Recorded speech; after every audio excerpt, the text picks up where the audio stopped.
কি রে আপনি না? এই কোন যাচ্ছিস তুই? ধান উঠাতে যাচ্ছি।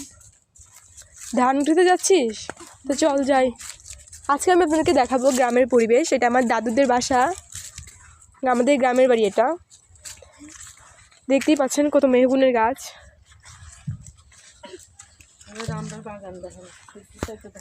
দেখুন এটা আমাদের বাগানের, নিজেদের বাগানের মেহগুনের গাছ। গাছগুলো ভালোই মোটা হয়েছে, বাট আমাদের সামনের বাগানের গাছগুলো ভালো বেশি মোটা হয়েছে। এখানে রোদটা একটু কম লাগে তো, তাই গাছগুলো বেশি একটা মোটা হয়নি। সামনে আরও আছে।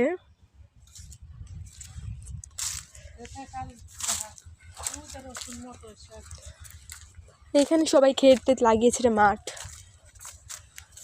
এটাকে ঠিক কী শাক বলে? ও আচ্ছা, এটা ফেসারির শাক, এখনো ভালো করে বড় হয়নি।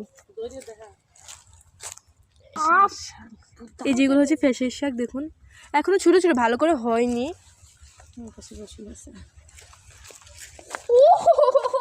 কি হলো, কি হলো তোমার আবার?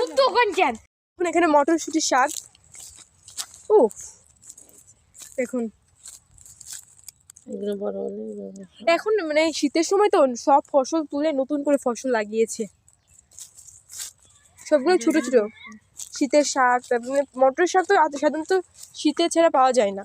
এই দেখুন এখানে এটা রসুন না পেঁয়াজ? হ্যাঁ এগুলো রসুন। এটা হ্যাঁ এটা রসুন, দেখুন রসুন লাগিয়েছে কিভাবে। দেখতে পাচ্ছেন এগুলো রসুনের গাছ। রসুনের পাতা দিয়ে কিন্তু খিচুড়ি অনেক মজা লাগে খেতে।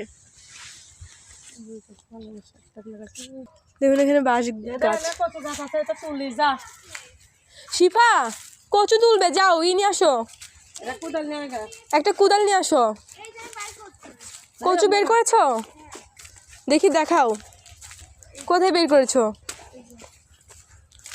হ্যাঁ এই কচুগুলা খেতে এত মজা লাগে, মানে ঘন্ট করে। এগুলো আজকে আমরা তুলবো, মাটি থেকে তুলবো। এখানে অনেক কচু গাছ দেখতেই পাচ্ছেন, এখানে অনেক কচু গাছ। এই যে এগুলো তুলবো আজকে, এগুলো ঘন্ট করে খেতে যে ভালো লাগে। এগুলা গ্রামের পরিবেশে ছাড়া এগুলো পাওয়াই যায় না ঠিক। দেখতে এই দেখুন, এই দেখুন কত, এই কচুগুলো খেতে যা ভালো লাগে। এগুলো কোদাল দিয়ে এখন উঠাবো আমরা।